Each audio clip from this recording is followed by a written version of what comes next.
Cominciamo dall'impasto versando l'acqua in ciotola. Verso anche l'olio ed emulsiono con una frusta.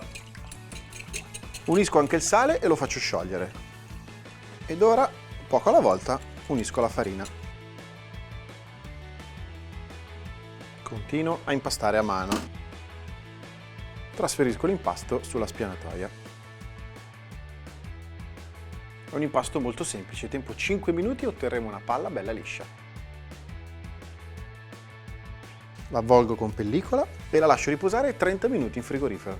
L'impasto è riposato, adesso lo dividiamo in 5 palline da circa 80 grammi l'una. Con l'aiuto di un po' di farina andiamo a stenderle.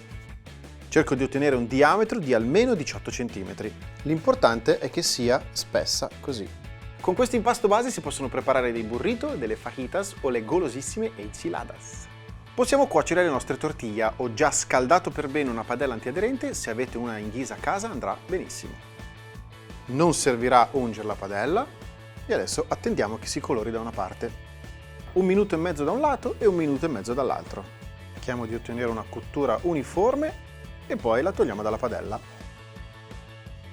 Le nostre tortiglie sono pronte, possiamo tranquillamente condirle con pico de gallo, guacamole o dell'ottimo chili con carne.